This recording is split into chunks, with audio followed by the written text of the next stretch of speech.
Bom dia, queridos. A graça e a paz, amém. Pior do que isso, você deu um gol ao adversário. Sem delongas, eu queria que você abrisse comigo Esther capítulo 5. O rival vivo agora pode pagar. Estamos dando continuidade Não é preciso recuar muito no tempo à nossa lembrarmos de capítulos série de mensagens deste clássico. no livro de Esther.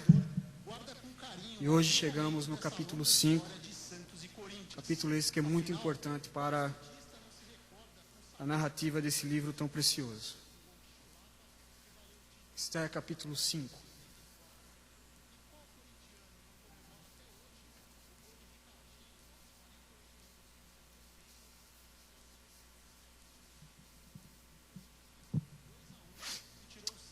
Diz assim a palavra do Senhor. 3 dias depois, Esther vestiu seus trajes de rainha e colocou-se no pátio interno do palácio, em frente do salão do rei. O rei estava no trono, de frente para a entrada. Quando viu a rainha Esther ali no pátio, teve misericórdia dela, estendeu-lhe o cetro de ouro para que tinha na mão. Esther aproximou-se e tocou a ponta do cetro. E o rei lhe perguntou: que há, rainha Esther? Qual é o seu pedido? Mesmo que seja a metade do meu reino lhe será dado. Respondeu Esther: se for do agrado do rei, venha com Amã a um banquete que lhe preparei. Disse o rei: tragam Amã imediatamente para que ele atenda ao pedido de Esther. Então o rei e Amã foram ao banquete que Esther havia preparado. Enquanto bebiam vinho, o rei tomou a perguntar a Esther: qual é o seu pedido? E você será atendida. Qual é o seu desejo? Mesmo que seja metade do meu reino, lhe será concedido. Esther respondeu: este é o meu pedido e o meu desejo. Se o rei tem consideração por mim, e se lhe agrada atender e conceder o meu pedido, que o rei e Amã venham amanhã ao banquete que lhes preparei. Então responderei à pergunta do rei. Naquele dia, Amã saiu alegre e contente, mas ficou furioso quando viu que Mardoqueu, que estava junto à porta do palácio real, não se levantou nem mostrou respeito em sua presença. Amã, porém, controlou-se e foi para casa. Reunindo seus amigos e Zeres, sua mulher, Amã vangloriou-se de sua grande riqueza, de seus muitos filhos, e de como o rei havia honrado e promovido acima de todos os outros nobres e oficiais. E acrescentou Amã: além disso, sou o único que a rainha Esther convidou para acompanhar o rei ao banquete que ela lhe ofereceu. Ela me convidou para comparecer amanhã com o rei. Mas tudo isso não me dará satisfação enquanto eu vir aquele judeu Mardoqueu sentado junto à porta do palácio real. Então Zeres, sua mulher e todos seus amigos lhe sugeriram: mande fazer uma forca de mais de 20 metros de altura e logo pela manhã peça ao rei que Mardoqueu seja enforcado nela. Assim você poderá acompanhar o rei ao jantar e alegrar-se. A sugestão agradou a Amã e ele mandou fazer a forca. Amém. Vamos orar, vamos ao Senhor em oração. Senhor, eu quero nessa manhã entregar toda a direção desse culto ao Senhor, Pai. Ó Deus, nós sabemos que o Senhor está presente, nós sabemos que o Senhor está aqui agora, Senhor, caminhando entre essas cadeiras e promovendo o Teu Evangelho aqui nesse local, Senhor.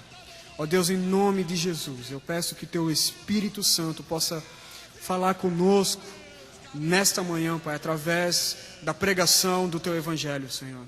Ó Deus, não permita, Senhor, que eu venha passar alguma impressão errada acerca do Senhor, mas que tudo o que for exposto aqui venha direto do Teu trono, Senhor. Em nome de Jesus. Usa esse pecador para a Tua glória e Tua graça, Senhor, em nome de Jesus. Amém. Meus irmãos, você já ouviu falar do chamado efeito borboleta? Você já ouviu falar do efeito borboleta? O efeito borboleta é uma ilustração da teoria do caos. Essa teoria foi descoberta em 1963 por um homem chamado Edward Lorenz. Edward Lorenz era um cientista que trabalhava ali no MIT, no Instituto Tecnológico de Massachusetts, dentro dos estudos de meteorologia.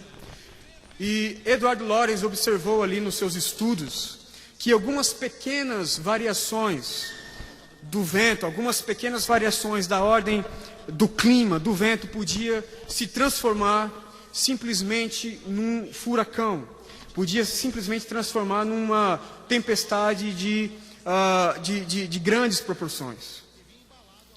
E essa tese, né, a tese dessa teoria do caos, do efeito borboleta, ela é ilustrada com a seguinte frase, que o simples bater de asas de uma borboleta simplesmente pode se transformar num furacão no outro lado do mundo. O simples bater de asas de uma borboleta pode simplesmente se transformar num furacão do outro lado do mundo. É somente uma ilustração para comprovar essa tese de Edward Lorenz. E o efeito borboleta sai das salas de meteorologia e depois ele entra nas salas da sociologia e da filosofia. A exemplo disso, a exemplo do efeito borboleta, de algo que é tão insignificante, que se passa às vezes tão desapercebido por nós, mas lá na frente vai ter alguma proporção gigante. Muitas vezes, meus irmãos, é tão diária a nossa vida que a gente mal consegue dar conta que isso realmente existe. O efeito borboleta, talvez mais presente agora nesses últimos dias, foi essa onda de protestos contra o pastor Marcos Feliciano. Eu acho que todo mundo aqui sabe o que aconteceu. Uma citação, uma simples citação de 3 linhas, feita no Twitter há 3 anos atrás, em março de 2011, gerou, nesse ano, mais de 100 protestos. Uma citação de 3 linhas gerou mais de 100 protestos. Gerou um fervilhado de ódio contra de um grupo minoritário contra os evangélicos. E isso com certeza afetou a mim e a você. O efeito borboleta, meus irmãos, muitas vezes não tem somente efeitos negativos, ele tem efeitos positivos também. Por exemplo, na década de 50, enquanto Frei Damião peregrinava no sertão nordestino, fulminando ali o ódio contra os protestantes, chamando os protestantes de bode e tudo mais, ele passou pela cidade de Patos. Fervilhou ali um vandalismo contra a igreja presbiteriana de Patos, a primeira igreja presbiteriana de Patos. E ali alguns católicos militantes, amando do Frei Damião, apedrejaram e destruíram a primeira igreja de Patos, a primeira igreja presbiteriana de Patos. Logo depois, Frei Damião convoca novamente os católicos militantes, esses vândalos, para apedrejar a igreja batista. E aí acontece, meus irmãos, que no dia que ele reúne o povo e no dia que ele chama o povo para apedrejar a igreja batista, nada acontece. Sabe por quê? Porque foi o dia 29 de julho de 1958. Sabe o que acontece? O Brasil ganha a sua primeira Copa Mundial. 5 gols contra a Suécia. 5 gols que aconteceu lá, do outro lado do mundo, veio ter proporções aqui na cidade de Patos. Aquelas pessoas, aqueles vândalos ali que estavam prontos para apedrejar a igreja batista, esquecem de apedrejar a igreja batista porque o Brasil foi campeão e vai comemorar na rua o primeiro título mundial do Brasil. E a igreja é guardada pelo Senhor Jesus. 5 gols salvou a igreja. O efeito borboleta. Meus irmãos, e é exatamente isso que acontece aqui no livro de Esther. Na vida de Mardoqueu e de Esther acontece exatamente isso. Deus usa uma pequena mulher que parece tão frágil e pequena comparado ao Império Persa. Deus usa essa mulher para a sua glória. Usa essa mulher que se passa tão desinibida às vezes pelos nossos olhos, parece tão frágil. Deus usa essa mulher para a sua glória. E o povo é salvo pela graça de Deus. E esse é o Deus que nós conhecemos no capítulo 5 de Esther. Um Deus que se move de maneira silenciosa. Se move silenciosamente em muitos momentos da nossa vida. Assim como o efeito borboleta, que às vezes é algo tão pequeno que vai dar lá na frente, vai ter suas consequências gigantes. É exatamente isso que acontece na vida de Esther e Mardoqueu. Deus usa uma pequena mulher para salvar o seu povo. Esse é o Deus que nós conhecemos no livro de Esther, um Deus que se move silenciosamente em muitos momentos da nossa vida. E como nós podemos então achar esses movimentos de Deus nos versículos que lemos? Como nós podemos identificar a mão silenciosa de Deus no curso da história do povo judeu aqui nesses versículos que lemos? Primeiro, meus irmãos, entre o versículo 1 ao versículo 5, Deus, ele se move silenciosamente, promovendo coragem no coração perseverante. Deus, ele promove coragem no coração perseverante de Esther. Essa é a cena. Esther e o povo estão jejuando e orando há 3 dias. Esther ali tem provavelmente tem uma noite de insônia, porque ela sabe, dentro dos seus planos, ela sabe que ela vai entrar diante do rei. Provavelmente ela tem uma noite conturbada.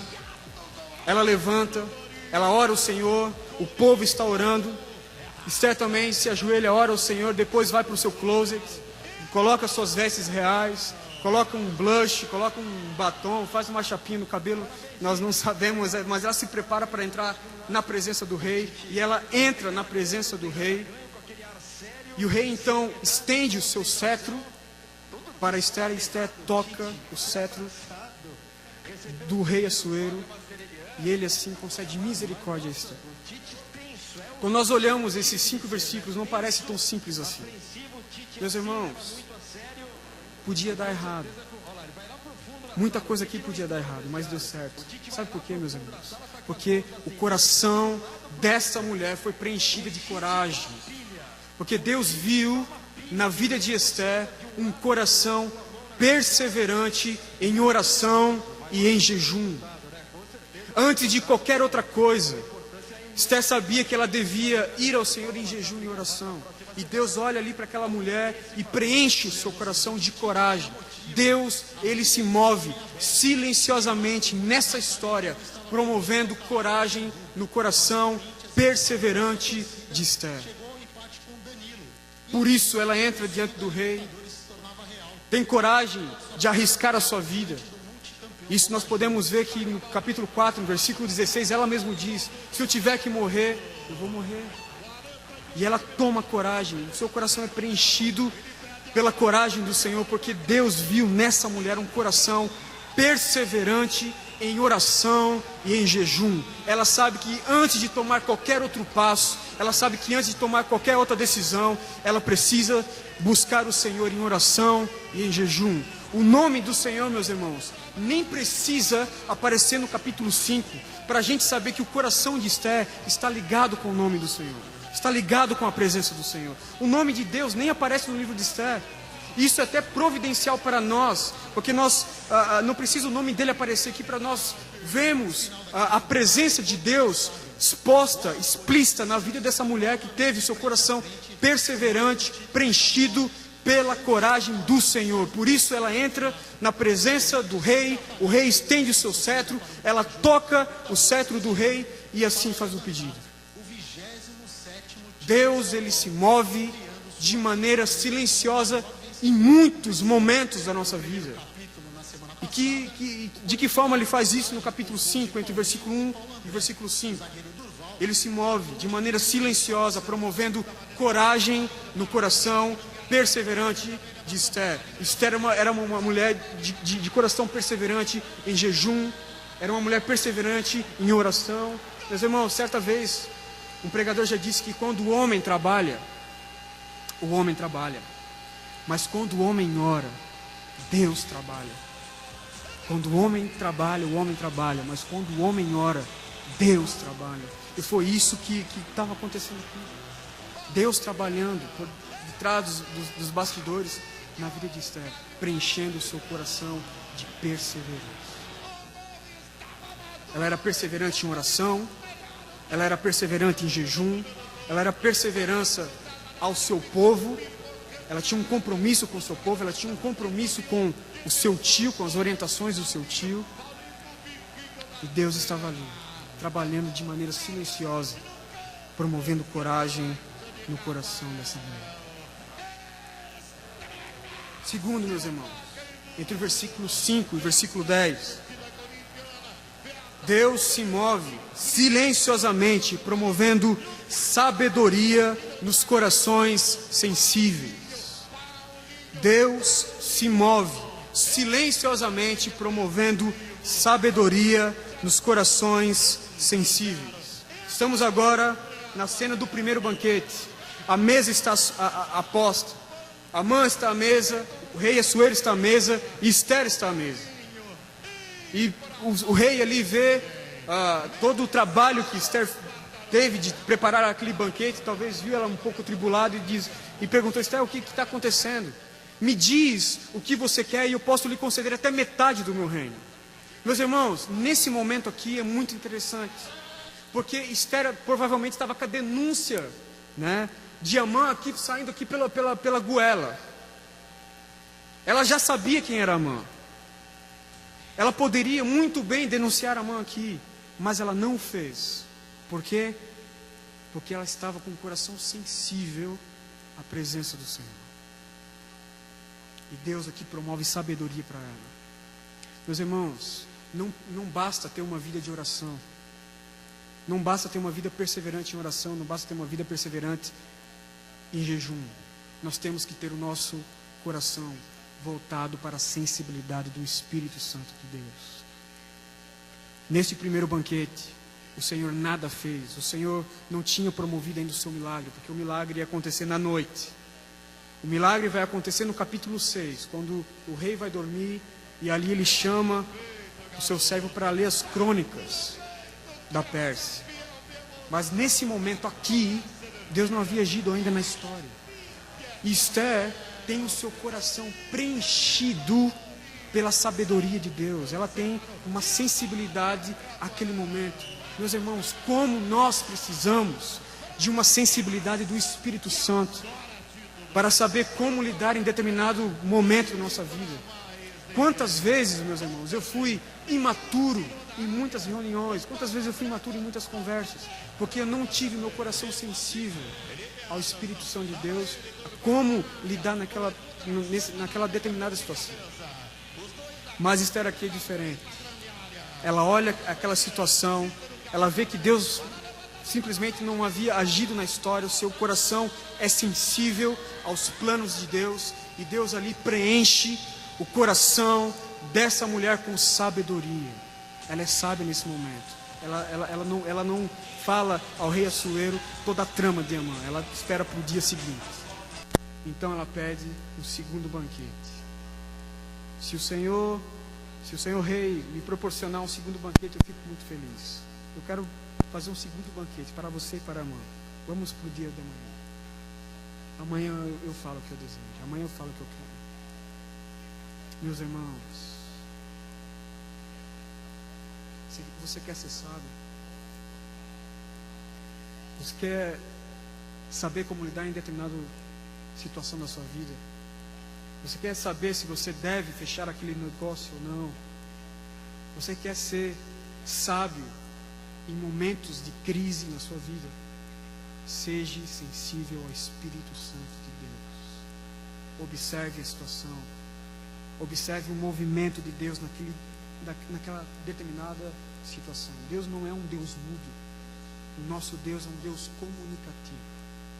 O nosso Deus fala conosco. Ele fala através da sua palavra.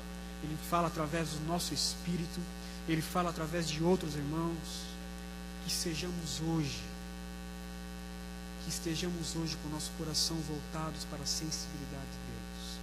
Porque Ele vai achar assim a nossa vida e vai preencher o nosso coração com a sabedoria do alto. E nós vamos saber lidar num determinado momento de crise, assim como Esther conseguiu contornar toda essa situação. Terceiro, meus irmãos, versículo 10 ao versículo 14, Deus, ele se move silenciosamente, promovendo juízo nos corações arrogantes e soberbos. Deus se move silenciosamente, promovendo juízo nos corações arrogantes e soberbos. Nos versículos que se seguem, meus irmãos, nós temos a continuação da narrativa ainda no primeiro banquete, onde Esther nada fala ao rei. Ela se despede de Amã, ela se despede do rei Assuero, ela pede ali um segundo banquete para o outro dia. Amã sai desse primeiro banquete todo orgulhoso. Amã sai desse primeiro banquete todo feliz. Ele pensa consigo que a rainha Esther gosta muito dele. O texto diz que ele saiu alegre, até ele se deparar com um tio de Esther chamado Mardoqueu. Mardoqueu vivia ali na porta do palácio real, e ele se depara com esse homem. E Mardoqueu provavelmente é o único homem ali que não se curva e não se prostra diante desse amalequita. Mardoqueu tem uma atitude de queixo e cabeça erguida para com esse homem, para com o primeiro-ministro da Pérsia. E isto deixa Amã furioso. Amã sabe que Mardoqueu só se prostra diante de Deus que Mardoqueu tanto ama. E aquilo ali deixa o coração de Amã furioso. Ele vai para sua casa, começa a contar algumas vantagens, chama sua esposa Zeres, chama os seus filhos, chama os seus amigos, começa a falar sobre a sua glória, sobre a sua honra, começa a falar sobre os seus bens, supervaloriza a sua vida. Interessante que os corações arrogantes e os corações soberbos têm essa atitude aqui. Gosta de falar vantagens, gosta de contar vantagens acerca de si. Os corações soberbos, os corações arrogantes gostam de falar acerca da sua glória, da sua honra. E ali ele começa a falar sobre tudo aquilo que ele é, sobre tudo aquilo que ele tem, sobre suas posições, sobre os seus títulos que ele tem ali na Pérsia. Então ele conclui para a sua esposa, para os seus amigos e para os seus filhos, que nada disso o deixa feliz, nada disso o deixa satisfeito, porquanto ele vê Mardoqueu vivo, porquanto ele vê Mardoqueu de cabeça em pé, com o queixo em pé, não se prostrando à presença de Amã. Então Zeres, sua esposa, tem uma ideia fantástica. Amã, faça uma forca, manda os seus empregados fazerem uma forca de 20 metros de altura. E amanhã, antes do banquete, antes do café da manhã, que Esther vai te preparar, fala com o rei Assuero e peça a ele a autoridade e a permissão para enforcar Mardoqueu. Meus irmãos, eu quero chamar a atenção para vocês para essa atitude de Amã, porque é Deus quem está por trás de toda a história. É Deus quem mexe as peças nesse xadrez. Deus é o diretor, Deus é o produtor, Deus é o roteirista de todo desse filme aqui que está acontecendo na Pérsia. É Ele que está ali por trás da conversa entre Amã, Zeres, seus amigos. É Deus quem está ali por trás, proporcionando a Amã a construção de uma forca que vai ser a sua futura execução. Porque Deus, Ele promove juízo nos corações arrogantes e soberbos. Você vai ver nos próximos capítulos que Amã, ele é enforcado nessa mesma forca que ele construiu. Deus, ele proporciona ao coração de Amã a morte aonde ele mesmo construiu, no local onde ele mesmo mandou construir essa forca de 20 metros. Porque Deus, ele promove juízo nos corações arrogantes e soberbos. E por que Deus faz isso? Por que Deus se move dessa maneira na história? Ezequiel vai dizer que Deus, ele não se agrada da morte do ímpio. Então por que Deus proporciona juízo ao coração arrogante e soberbo de Amã, fazendo com que ele morra no local onde ele mesmo mandou construir, nessa forca de 20 metros? Deus proporciona isso, meus irmãos. Deus faz tudo isso para salvar o seu povo. E por que ele quer salvar o seu povo? Para a sua própria glória. Nós temos duas possíveis respostas aqui. Primeiro, porque o seu povo é o único povo que detém as verdades acerca da adoração. O povo de Deus é o único povo que detém as verdades acerca da adoração. Não é à toa que nós temos o livro de Salmos, falando sobre muitos salmos de adoração ao Senhor. A adoração não pode vir dos cananeus, a adoração não pode vir dos amalequitas. A adoração deve vir do povo da aliança. E o povo da aliança era o povo de Israel. Segundo, porque Cristo haveria de nascer dentre esse povo, o povo da aliança. Havia uma promessa no Antigo Testamento, desde Gênesis, que Cristo haveria de nascer dentre esse povo. Se o povo fosse exterminado, Cristo não nasceria. Então, meus irmãos, tudo o que Deus promove aqui, tanto a coragem, tanto a sabedoria no coração de Esther, quanto o juízo no coração de Amã, fazendo com que ele morra no local onde ele mesmo construiu, é para redundar na glória e na adoração do Senhor Deus, através do nosso Salvador Jesus Cristo. Ele faz tudo para a sua glória. Ele faz tudo para a sua glória. Seja lá que Deus vai promover no seu coração, Ele vai fazer isso para a sua glória. Esteja com o seu coração sensível ao coração de Deus. Esteja com o seu coração sensível à presença do Senhor. Ele vai lhe proporcionar a sabedoria. Esteja com o seu coração perseverante em oração e em jejum. Deus vai proporcionar coragem no seu coração. E isso vai redundar para a sua própria glória, para a glória de Cristo, em nome de Jesus. Amém, meus irmãos? Esse é o nosso Deus. Esse é o Deus do capítulo 5. Deus que se move de muitas maneiras,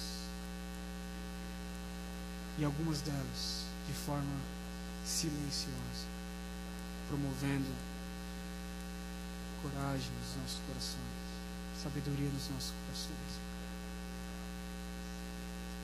Que hoje possamos estar com o nosso coração sensível a Deus. Que hoje possamos estar com o nosso coração perseverante na sua glória, na sua graça, perseverante em jejum, perseverante na presença do Senhor, disposto a ouvir o chamado do Senhor, disposto a saber o que Ele quer para cada momento, disposto a ouvir o Senhor dizer sim, dizer não, e ter a capacidade de alma de fazer aquilo que o Senhor manda. Deus, Ele salva o seu povo. Deus, Ele luta conosco, meus irmãos. Deus, Ele salvou o seu povo. Deus aqui, Ele estava por detrás do seu povo, como uma mãe, como um passarinho ali que esconde seus filhotes no ninho, cuidando do seu povo, de forma tão silenciosa. Nós não vemos o Senhor aqui, nós não vemos o nome do Senhor aqui no capítulo 5. Nem precisa. Nem precisamos ver o nome do Senhor, porque Ele está agindo de forma silenciosa através dessa mulher de Deus chamada Esther. E às vezes o Senhor é assim, se move de forma silenciosa em muitos momentos da nossa vida. Vamos orar, meus irmãos. Pai, sabemos que Muitas vezes nós passamos por tantas lutas, por tantos problemas, Pai. Muitas vezes estamos em crise, muitas vezes passamos por situações de risco, como Esther estava aqui no capítulo 5. Mas o Senhor há de achar no nosso coração um coração perseverante em oração, Pai. Um coração perseverante em jejum. Um coração que é sensível ao Teu Espírito, Senhor. E Tu há de preencher o nosso coração, Pai, com a coragem vinda dos céus, com a valentia vinda dos céus, Senhor. Ache em nosso coração um coração sensível e preenche o nosso coração com sabedoria, Senhor, para saber lidar em cada momento específico, Pai, em nome de Jesus, em nome de Jesus. Ó Deus, nós precisamos do Senhor, nós precisamos da Tua graça, nós precisamos da Tua poderosa mão, Pai, se movendo na nossa vida, Pai. Ó Deus, em nome de Jesus, sabemos que o Senhor está aqui de forma invisível, de forma silenciosa, Senhor, mas o Senhor está aqui, Senhor, trabalhando os nossos corações. Em nome de Jesus, muito obrigado, Pai, muito obrigado por tudo. Que o Senhor nos dê a graça de ter um coração perseverante e a graça de ter um coração sensível ao Teu Espírito, Senhor. Em nome de Jesus. Amém. Amém.